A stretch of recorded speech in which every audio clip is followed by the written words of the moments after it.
NDA सांसदों की दावत थी। प्रधानमंत्री नरेंद्र मोदी ने अपने आवास पर एनडीए के सांसदों के लिए रात्रि भोज की मेजबानी की और इस दौरान प्रधानमंत्री नरेंद्र मोदी सभी टेबल पर गए।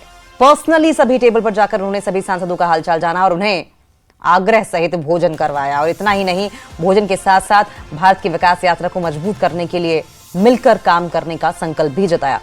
सूत्रों का कहना है कि पीएम मोदी के घर डिनर में हर राज्य का कोई ना कोई व्यंजन जरूर परोसा गया। तो चलिए जानते हैं कि पीएम मोदी के आवास पर एनडीए सांसदों ने किन किन पकवानों का स्वाद चखा।